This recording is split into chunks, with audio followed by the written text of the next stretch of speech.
ყოველწმინდა სამების სახელობის საპატრიარქო ტაძრის მღვდელმსახური არქიმანდრიტი ივანე მჭედლიშვილი დილამშვიდობის მარხვის დაწყებას გილოცავთ. ასევე გილოცავთ მარხვის დაწყებას და ყოველთა წმინდათა დღესასწაულს, რომელიც განსაკუთრებული დღესასწაული. ყველა ადამიანის დღესასწაულია ფაქტობრივად.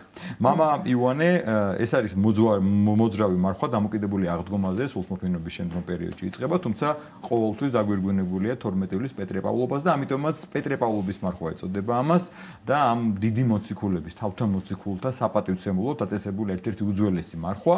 პირველ რიგში ისტორია მოვყვეთ მარხვის როდიდან როგორ იწყებს სათავეს და რატომ ეხა ბევრისთვის არის ხოლმე გაუგებარი რომ თუ მე დღესასწაულობ დღესასწაულს ასაჭიროა მარხვა, იმიტომ რომ მაინც მარხვა უმეტეს შემთხვევაში ასოცირდება რაღაც სამწუხაროდ ისტორიით რაღაც წვალებასთან, რაღაც მოკლელებასთან, მაგრამ თუ მე 8 წელს პატივცემ და დღესასწაულობ, რამე მარხულება. რაც ადამიანი არსებობს, მარხვაც იმ დღიდანვე არსებობს, 60-დანვე არსებობს და მარხვას ნამდვილად უდიდესი მნიშვნელობა აქვს, ერთ-ერთი ფუნდამენტია ადამიანის ცხოვრებისა, სულიერი გადარჩენისა. მაცხოვარმა იმარხულა 40 დღის განმავლობაში, ვიცით და ეშმაკი როგორ განცდიდა მას და მაცხოვარს არ ჭირდებოდა მარხვა, მაგრამ ჩვენ გვასწავლა. ასევე 40 დღიანი მარხვები, ასე მოსეს მარხვა, რომელიც ღვთის ხილვის ღირსი შეიქმნა, ილია წინასწარმეტყველიც. უამრავ ესეთი მარხვები გვხდება და კიდევ ერთხელ აღვნიშნავ, რომ რაც კი კაცობრიობა არსებობს, მარხვაც არსებობს და მისი მნიშვნელობა ძალიან დიდია. პეტრე-პავლობის მარხვას რაც შეეხება, ისიც პირველივე საუკუნეებიდან არის ცნობილი, სულთმოფენობის შემდგომი მარხვა, ვიცით რომ ერთი კვირის შემდეგ უკვე სულთმოფენობიდან იწყება ეს მარხვა, მოძრავია 8 დღიდან 42 დღის განმავლობაში შეიძლება გაგრძელდეს, აღდგომის დღესასწაულთან არის რა თქმა უნდა კავშირში და თითქმის ერთი თვე გრძელდება. და რა თქმა უნდა ეს არის მოციქულთა მარხვა, ესე განვარტოთ მოციქულთა მიბაძვის მარხვა.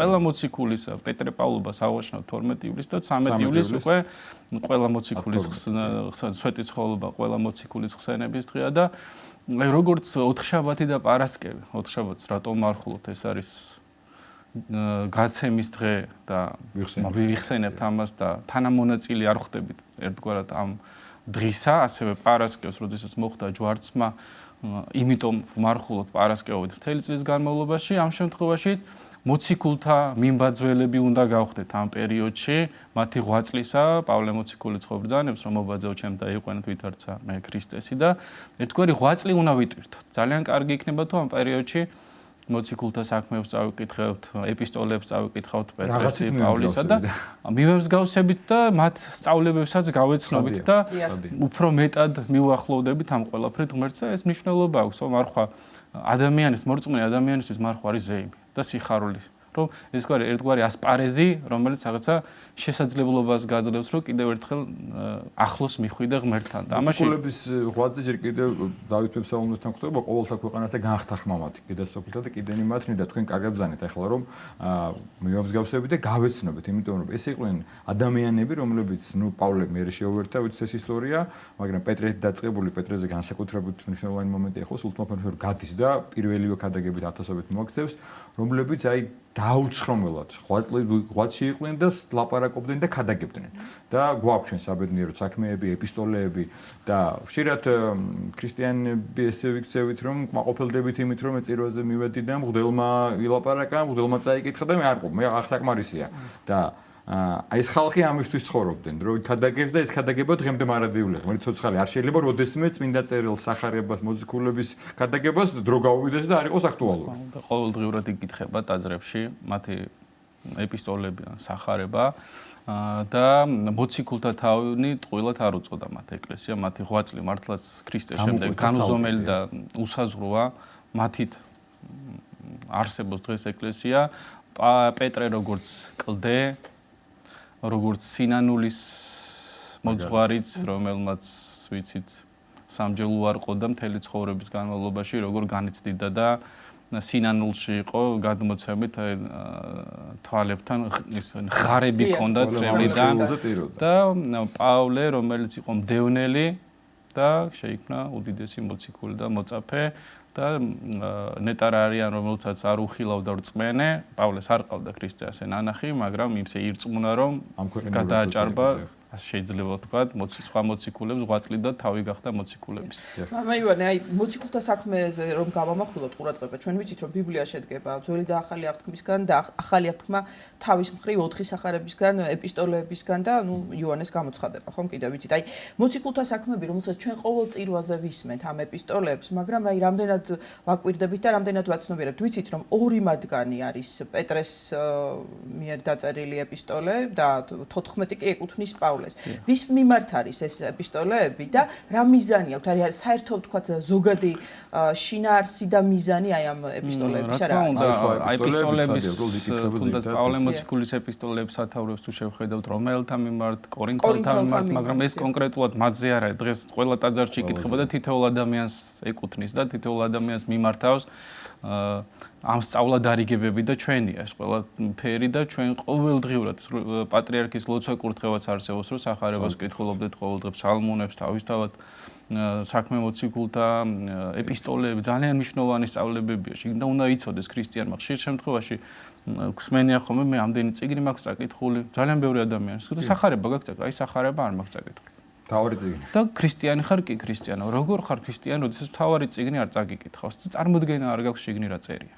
დიახ, და ალბათ ერთხელ წაკითხოთ არ შველის და ხოლმე წაკითხოთ არ შველის. რა თქმა უნდა, ეს ყოველდღიურად ცხოვრების, აი როგორც მამაო ჩვენო რამდენჯერაც არ უნდა თქვა, ყოველთვის სხვადასხვა სიღრმეებში ჩადიხარ და აქედან გამომდინარე, აი ეპისტოლეებს სახარებას ყოველდღიურად წაიკითხავ. სულ სხვადასხვა რაღაც ახალს იგებ. სხვადასხვა აქვე უნდა აღინიშნოს, რომ ქრისტიანები რო ეწოდა, სწორედ საქმე მოციქულთას თუ არ წავეკითხოთ, ვერ მოხდეთ რომ ეწოდა ქრისტიანები, იმიტომ რომ ვერ შეიძლება გონია რომ თავიდან უეწოდებოდა, ესე არ იყო ეს როცა მოხდა, სწორედ საქმე მოციქულთაში წერია.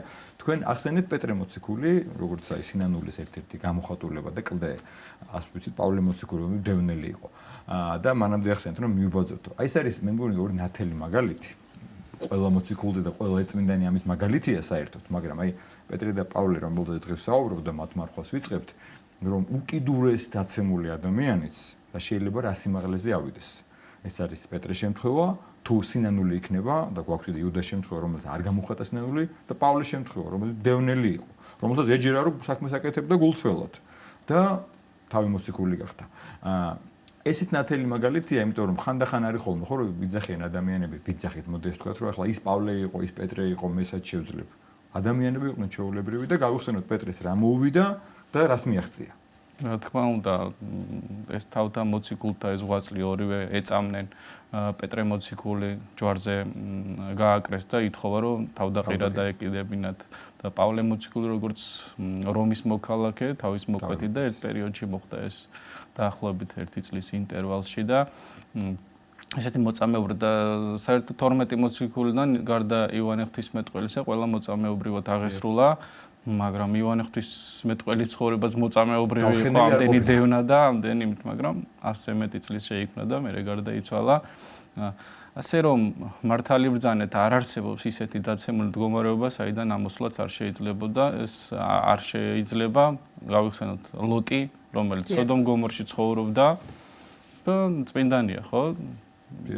მის სულს ასე ვთქვათ, ეს უნება არ გაკარებია, რაც სოდომ გომორში ხდებოდა და გადარჩა.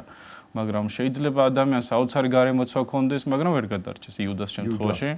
მეგობარი იყო ქრისტეს. მაინც ჩვენს ღვაწლზეა, ჩვენს სურვილზე, ჩვენს მონდომებაზეა, რომ რაც არ უნდა რთული გარემო პირობები იყოს, ჩვენ თუ მოვიდომებთ, უფალი შეგვეწევა და გადარჩენის გზებს გამოგვინახავს. მარიამ ეგვიპტელის მაგალითიც გავიხსენოთ, როგორი მძიმე ცოდვიდან რამხელა წმინდანი გახდა, დიდ მარხვაში ერთ-ერთი კვირა მის სახელსაც ატარებს. დიახ, აი ეს კარგი რამ თქვით, ახლა ჩვენ უნდა მოვინდომოთ და მაგალითიც მოიყვანეთ და აი მარხვა დაიწყო ახლა და მე ისევ იმას დაუბრუნდები, რომ ჩვენ გვინდა ხოლმე მოდელმა ილოცოს და მე უბრალოდ ვიდგე. მოდელმა წამიკითხოთ ლოცვა და მე არაფერი ვაკეთო. მარხვაც თუ არ არის გარკვეული ასპარეზი იმისა, რომ მე რაღაცა ჩემ თავზე ვიშრომო, რაღაცას ვაიძულო და უბრალოდ პეტრე და პავლე მოციქულის საპატივცემულო მარხვა დაიწყო თავისით. მეც დავიწყე მარხვა, მაგრამ თუ მე რაღაცას არ ვაკეთებ, არ ვიღწვი, არ ვშრომობ, გნებავს არ ვწვალობ, თუ მექნება ის ნაყოფი, რაც უნდა მქონდეს, იმიტომ რომ ცალკე უბრალოდ ეკლესია მარხვა დააწესა და მე ამ ფერხულში ჩავები, მარხვა თავისით დარჩება, მე თუ რაღაცა მარხვას არ შეუძლებ. ასეთი გამოთქმა არსებობს, ყველა მიცის, რასაც დასწესავ, იმას მოიმკი, ხო? თუ არაფერს არ დასწესავ, რა უნდა მოიმკო ადამიანმა? თავისთავად, თუ კი რაღაცა ღვაწლს შეუდგები, ილოცებ, იშრომებ, სიკეთეს გააკეთებ, მარხვაშიც შეეცდები, ხო? დღეს საკვების მხრივ ძალიან გაგვიოლდა მარხვა. ამის ყველაფერი არსებობს უკვე სამარხო და ამ შემთხვევაში ხშირად ესეთ ადამიანები მოსულან და რა აზრი აქვს ესეთ მარხვას ყველაფერი არსებობს და შენ არ გიმარხულია და სხვას რას განიკითხავ შენ იმარხულე ადამიანო სწორად შენ როგორც გაგიღია და წაგიკითხავს ისე იმარხული და სხვასაც მიცემს ღმერთი იმის შესაძლებლობას რომ სწორად იმარხულოს რა თქმა უნდა ჩვენ ადამიანის რაღაცა ნებითი მდგომარეობა ისეა მოწყობილო ცდილობს ყველაფერი გაიოლოს რაც არასწორია ხო წმინდა მამები პირიქით უფრო ღრმა და ღრმა ასპარეზში შედიოდნენ უფრო მეტად აღრმავებდნენ მარხვას უფრო მტკიცდებოდნენ ხო და ჩვენ შემთხვევაში რაღაც ჩქარა ჩაიაროს ხოლმე ესეთი მდგომარეობა გვაქვს რომ რაღაცა თითქოს გახსნილებას ველოდებით. როდესაც უკვე სულიერად უყურებ მარხვას, შეიძლება აღარც კი მოგინდეს გახსნილება, იმდენად კარგი ასპარეზია ეს. ერთი მომენტი არის ხოლმე კიდე მამა იოანე, აი ჩემი თავში რა დამჭირდა. ამაში მე არ გამოვდგები, მაგალითად არც იწმენდის და არც რამე ხადაგებლობის, მაგრამ მარტივ მაგალითად ვიძახი, რომ თქვენ ბრძანეთ, თქო ჩარაგაეროს, აი იქოს რაღაცა ვალის მოხდა, რომ დაიწყო ხა მე ვიცი რომ მარხვა უნდა დაიწყოს, იმიტომ რომ მეც მრევლი ვარ და რაღაცნაირად დავიწყო. მე თითქოს რაღაცა ვალია. ეს უნდა იყოს ვალი იმიტომ რომ ეკლესიამ დააწესა და ახლა მაინდა-მაინც არ შემაქებენ თუ არ დავიცავ თუ უნდა იყოს რომ რაღაც აი რა კარგია რომ დაიწყო რომ კიდე ერთი საშუალება მოქრო იქნებ რაღაცით კიდე წინ წავიდე. აი ერთ-ერთი ისტორია არსებობს ეკლესიაში მიგდებულ პურთან დაკავშირებული ესეც კი შეუწირა ღმერთმა ადამიანს. ხო და შემდეგ დააბრუნა და შეძლო ამ ადამიანმა რომ სული გადაერჩინა. და ჩვენი მდგომარეობა ხო აი სახარებიდან რო გავიხსენოთ იგავი ბოროტ მუშაკებზე ხო ღმერთმა როდესაც ვენახე კაცმა რომ დაავალა ადამიანს ღმერთმა ჩვენც მოგცა ჩვენი სული და ხორცი როგორც ეს ვენახე რომელსაც უნდა მივხედოთ მოუაროთ ხო გვიგზავნის წმინდა მამებს წინასწარმეტყველებს სხვადასხვა სწავლებებს და ჩვენც თუ ამ ბოროტი ვენახეებივით მოვიქცევით რა თქმა უნდა სასჯელი არ აგვექცევა გულისხმობ იმას რომ ჩვენს სულსაც და სხეულსაც სჭირდება მოულა პატრონობა და უფალთან მიტანა სწორად და რა არის ბოროტი მევენახეობა ჩვენში ეს არის ვნებები სხვადასხვა ვნებები ხო რამდენი მანკიერება აქვს დღეს ადამიანს ნარკოტიკი აზარტული თამაში თუნდაც სიგარეტი და ეს ყველაფერი ადამიანს თან ქრისტიანობა უნდა და ეკლესიური ცხოვრება თან ამისგან შორს წასვლაც არ უნდა ესეთი ქრისტიანობა არ არსებობს თუ კი პროგრესი არ აქვს შენს მდგომარეობის წინსვლა არ აქვს და ერთ ადგილს დგებნი ხო ეს პატრიარქსაც ხშირად თუ გადაგიო თუ კი ადამიანი წინ არ მიდის ესეც სტატიკური მდგომარეობა არ არის უკან მიდის ეს ასე რომ ძალიან მნიშვნელოვანი რომ ადამიანი თუ კი თვლის რომ ქრისტიანია უნდა ცხოვრობდეს კიდეც ქრისტიანულად. დიახ, და ორი ბატონის მონება არ გამოვა, ხო, როგორც თქვენ აღნიშნეთ და აი თქვა თუნდაც ჩვენი მარხვით, ლოცვით თუ კი მარხულობთ, ლოცულობთ, ალბათ არასდროს არ უნდა გვეგონოს, რომ რამეს მივაღწიეთ, თქვა და რაღაცნაირად არ უნდა დავაკმაყოფილდეთ და ეს მაგალითი ისევ და ისევ გვაქვს პეტრე მოციქულის ცხოვრებაში. ისე უბნება მათ ცხოვრებას, რომ ყველა რომ განგშორდეს, მე არ მიგატოვებო და ერთი ეპიზოდი მახსენდება კიდე წმინდა წერილიდან, როდესაც მაცხოვარი ეკითხება მოციქულებს, მე ვინ ვარ, ჩემზე რას ფიქრობენო და ეუბნებიან მოციქულები რომ ამბობენ რომ წინასწარმეტყველი ხარ, ამბობენ რომ ელია ხარ და შემდგომ კიდევ უმეორებს რომ თქვენ ვინ გგონი ვართ და პეტრე მოციქული ძალიან მტკიცედ ამბობს რომ შენ ხარ ქრისტე, ძეღთისა ცხოველისა და ასეთი სარწმუნოება ქონდა პეტრე მოციქულს და მას დაემართა. ხოდაშორის ერთი მნიშვნელოვანი მომენტია მეც აი ეს სულ მაფიქრებს. სანამ შეიყრობენ ქრისტეს ხო გახსოვთ რომ პეტრე დგას იქ ათასობით ადამიანი და მახულს ჩემოძღვრს რა უქენით ანუ თან იცით რომ იქო შეიძლება ამის გამო მოკლა რასაკეთებს ყურს აჭრის რომ როგორ ჩემოძღვრს რა უქენით იგივე პეტრე პირობითად რამდენიმე საათი იძახის რომ არ ვიცი ეშენია აი როგორ შეიძლება რომ ასე იყო ასეთი გულანთებული და პეტრეს დარწმუნდა მართლა ეჯერო შენს გამო თავზავდექო აი ესეც არის მაგალითი ამისა. უფალმა დაუშვა ილია გარანტირებული არ გვაქვს. ილია წინასწარმეტყველო წარმოვიდგენ რომელიც თაზია და ცეცხლი გადმოდის და იწვევიან მასთან მიმსვლელები და როდესაც დედოფალი მოსაკლავად გამოიკდება გარბის. ანუ მაგრამ ეს ღვთის დაშვება ერთგვარი რომ ყველა ადამიანები ვარ და ადამიანი შეიძლება უნდა განიღმრთოს, მაგრამ თლად ღმერთი ვერასდროს ვერ იგახტანა. ეს ნიშანია ალბათ ერთგვარი რომ ჩვენ არ უნდა გვეჯეროს რომ ეხლა მე თუ რაღაცა მაქვს და იქ ვარ რომ გარანტირებული მაქვს რომ მე არ შევცდები და აი როცა განვიკითხავთ ხოლმე მამაშალოს არაერთხელ მოუყოლია შესანიშნავი მაგალითები რაღაც გდოლს განვიკითხავდი პატრიარქი მეკითხებოდა შენ პეტრე მოციქული იცი ვინ იყო რა დაემართა იციო, კიო, დავის წინათ შენ მიგონიაო შენ თავიო. ხო და ესეც რაღაც გადასარი ალბათ მაგალითია იმის რომ ჩვენ არ უნდა გვეგონოს და არავის რომ რაღაცა მე ვარ და მე არ შევწდები და იმან რა გააკეთა. მართლა პეტრე მოციქული შეეშალა. სიტყვებია ხო, მცოდულთაგან პირველი მე ვარ და თუ პავლე მოციქული ამას ამბობს, მაშინ ჩვენ. ხო, თან ძალიან მნიშვნელოვანი არის ის რომ ჩვენ ქრისტიანები რო გვქვია და მოვინათლეთ ქრისტიანებად, იქ პირობები გვაქვს დადებული, ხო? იქ ნათლიასაც, როდესაც რომ შეუდგები ქრისტეს, შეუდგები. ყველა ადამიანს მონათლულს და ნათლიებსაც ხო, თავისთავად როდესაც ხვასაც ნათლია, პირობები გვაქვს ის წინაშე დადებული. როდესაც ადამიანი ადამიანს პირობას აძლევს. ხო, ასრულებს და თუ არ ასრულებს ეს ადამიანი პირობას, ცუდი სახელი ქვია ასეთ ადამიანს ხოლმე და ჩვენ როდესაც ტაძარში საკურთხევლის წინ დგავართ და ღმერთს პირდებით რომ შემოგიდგები შენ და საერთოდ არაფერს არ ვაკეთებ, ეს ხო მოგვეთხოვება. მოგეთხოვება და ამაზე არ ვფიქრობ. აი მისო მარხვის დაუბრუნდეთ. არის ხოლმე ეს დატომ დახარისხებული რა მძიმე მარხვა, დიდი მარხვა, შობის მარხვა, პეტრე პავლობა და შემდგომ მარიამის მარხვა, ეს 4 მარხვა ძირითადად, ხო? აი ამ მარხვაში რას ურჩევთ მრევლს? მათ შორის შეიძლება ვინც გადაწყვიტა რომ დღეს დაიწყოს და ცხოვრებაში არ უმარხულია და გაიგო რომ პეტრე პავლოვის მარხვა იწყება. როგორ შეიძლება, რა დაშვებები შეიძლება არსებობდეს და მაინც კიდევ გავსვეთ იმას რომ საკვების გარდა რა არის მარხვა? ნუ საკვების ხრივ ვიცით რომ იოლს იმიტომ ეძახია რომ თევზი იჭმება ოთხშაბათი და პარასკევის. ხილიც არსებობს. ხო, ოთხშაბათ პარასკევის გარდა თევზი იჭმება, მაგრამ ნუ ეს ძალიან ისეთი პირველი საფეხურია და ყველაზე პატარა დაბალი საფეხური თორე რომ უნდა ილოცოს სახარება იკითხობს, ალმონები იკითხო, ამას ისედაც ყოველდღე უნდა აკეთებ და ადამიანი მარხვაში როგორიც გახდები, გაუკეთესდები, ხო შეიძლება. მე ისევე უნდა გააგრძელო, ეს იმას არნიშნავს რომ მარხვა მორჩა და ეხლა ეს რაღაც ეტაპი დარჩა ისევე ხო. აბუშვა ცხოვრება და მე ისევ მარხვას შევდეს, რა თქმა უნდა, არასწორია და ძალიან სამწუხარო აი სტატისტიკა რო ვთქვა, სამოდელო ჩვენი მოხდება ხოლმე ისე რომ ადამიანები მაინც და მაინც მარიამობის მარხვაში დაამთხოვენ ხოლმე შვებულებებს და აღარ მარხულობენ. ხო, აგვისტოა, მაგრამ ხო მე მარხვა მნიშვნელოვანია. ხო და აქედან გამომდინარე ხო, ქრისტიანები უნდა ცდილობდნენ რომ ან არ დაამთხვიონ ესეთ პერიოდს, ან თუ დაამთხოვენ, მარხვას არ უნდა გაექცეს ქრისტიანებს. ძალიან მნიშვნელოვანია. შორის აი მივიტყვი ახლა რომ რამდენჯერმე როცა მომიწია დავშვა ზაფხულში ხვაზე, მათ შორის შეიძლება ბათუმში. აღარ ვიძახი უცხოეთში და რაღაც წირვაზე მაინც არა, ეხლა ზღვაზე ვარ და ზღვაზე არ არის წირვა და ეკლესია. ანუ დასვენება იმას ხო არ ნიშნავს, რომ თქვა ქრისტიანული ცხოვრება სულიერ ღმერთისგან დავიშვა. მამაიონი, თავიდან სწორად აღნიშნეთ თქვენ და ეს მარხვა ამას ეხება, ხო, პატივისცემას, როცა შობის მარხვაზე იმობთ, შობას წინასწარ რაღაცნაირად, აი ამ დღესასწაულს კიდე გამოკვეთავს. მოციქულები ისეთ ნეტარებაში არიან, ჩვენ ვერც დავაკლებთ, ვერც შევძენთ, შეიძლება გავახაროთ. ეს შეიძლება და ვაწყენდოთ, მაგრამ მათ ჩვენ ვერც დავაკლებთ და ვერც შევძენთ ვეღარაფერს.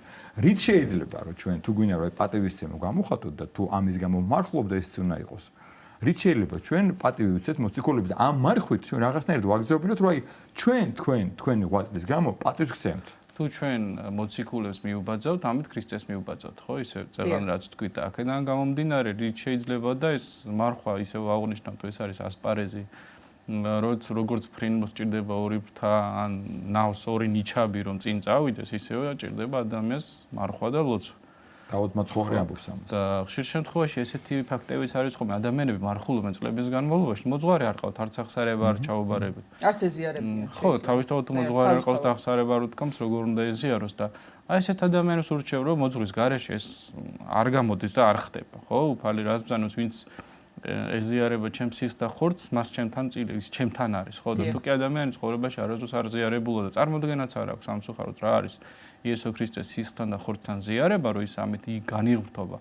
ხო, ასეთ ადამიანებს შევაგონოთ, რომ აუცილებლად მივიდნენ ტაძარში და მოძღვარი ნახონ და ეცადონ რომ დაეწყონ ეკლესიური ცხოვრება. მამაიონი, აი დღეს თანამედროვე ქრისტიანებს რას გვაძლევს და რა იმპულსებს უნდა აღძრავდეს ჩვენში წმინდა პეტრესა და პავლეს თავთა მოციქულთა და ყოვლისა სოფლისა მოძღვართა ცხოვრების გახსენება და მათი ღვაწლის შეხსენება. ანუ ჩვენ ხომ თქვათ ეს არ მომხდარა მხოლოდ პირველ საუკუნეში და ჩვენ არ ვსაუბრობთ მხოლოდ ისტორიულ მოვლენაზე, ჩვენ ვსაუბრობთ იმ ფაქტებზე, რაც მარადიულია თავისი თქვათ მნიშვნელობით და იდეით და გაგებით. ხო, მათ მოწამეობამდე უამრავი ტანჯვა გაიარეს. ქრისტეს და უხაროდათ, ხო, როდესაც გვემეს მოციქულთა საქმეებში არის პეტრე და იოანე მოციქულები, ან სხვა მოციქულები, რომ გამოვიდნენ დიდი სიხარული ქონათ, რომ იესო ქრისტეს სახელის გამო ცემის ღირსი შეიქმნა, ხო? დღევანდელ დღესაც ეკლესიურობის გამო, ეკლესიის სიყვარულის გამო ამრავ ადამიანი ესეთ დაცინვას განიცდის, გაქილიკება ხდება ადამიანების. სამწუხარო ეს პატარა სკოლის პერიოდში თუ ადამიანი ეკლესიურად ცხოვრობს, აი რაღაც აკომპლექსებენ ეს სიტყვა რო ვიხმაროთ და აბულინგებენ თანამედროვე სიტყვები, რომ ამიტომ ბავშვებსაც ახალგაზრდებს ურჩევ, რომ არასდროს იესო ქრისტეს სახელით არ უნდა შერწყოთ. პირიქით უნდა ამაყობდნენ, იესო ქრისტე არის მაცხოვარი, რომელმაც ჩვენს გამო ჯვარცმა დაითმინა, შეურაცხყოფა, შემდეგ აღდგა და ამაღლდა და ჩვენც გვპირდება მისი სახელის მადიდებლებს, რომ ჩვენც გველოდება აღდგომა და ამაღლება. სხვათა შორის გუშინელი სახარებაც სწორედ აი მაღიარებასთან დაკავშირებით იყო. ბატონო, ვინც მაღიაროს, მეც ვაღიარებ ამის წინაშეო და სხვათა შორის აი ეს მეც მინიშნა გუშინ ამაზე გამეფიქრა, ალბათ არაერთხელ მოგვისმენი ეს თემა, გუშინ ატყობთ ამაზე გამეფიქრა და რაც თქვენ ბრძანეთ მამა იონი, ზოგადად ეს ფიქრი მომივიდა, რომ მაცხოვარი პირდაპირ იძახის, რომ თუ მე მაღიარებ, მეც გიყავ, ჩემი შევდან თანამედროვე თქვენ, მეც არ ვაღიარებ მამის წინაშე და როცა ეს მომენტი შეიძლება დადგეს რომ მე მომერიდოს რომ თქვა რომ ქრისტიანები იმიტომ რომ ის ვიღაცა კაცმუთნეობა გავახარო და იმასთან კაი ადამიანი გამოხდე და ღმერთი ხედავს ამას რომ ესე იგი მე ქრისტიანი მქვია და ვიღაცასთან მერიდება რომ ვაღიარო რომ ქრისტიანობა დღეს ამის ამ ტენდენციები არის რაღაცის გამო შეიძლება თქვა დაწერო და ისეთები გიქნა რომ მაგრამ ალბათ არა უშავს პეტრე და პავლეს უფრო მეც უშვებოდნენ. მთელი ეკლესიის ეს სისავსე, ღვაწლი დაყავთ შეიძლება ადამიანებს, რომელიმე თუნდაც ერთი სასულიერო პირის არასწორ საქციელამდე, ან თუ კი ვიღაცა სასულიერო პირი ნახეს არასწორად მოიქცა, ამის გამო მთელი ეკლესია არის ესეთი, რაც რა თქმა უნდა არასწორი დამოკიდებულება. და კიდევ ერთი მე ვფიქრობ, ბარბიცი შეიძლება ამაში ვწდები, რომ თუ ადამიანმა გამოთქვა დაუშვათ რაღაცა თავის აზრი ეკლესიაზე, სასულიერო პირზე, გნებავთ რაღაცა წმინდაზე და უცებ მოდის ხოლმე საუბრები, რომ შენ ვიზე რა სიძახი, შენ თვითონ ესეთი. ხო, ეს ძალიან არასწორი მითქმა. ანუ რატომღაც ესეთი ახმა არსებობს, რომ თუ შენ ვიძახი რომ ხარ ქრისტიანი, ან დადიხარ ეკლესიაში, უნდა იყოს წმინდანი, უცოდველი და უმციკლო და უკვე ანგელოზი და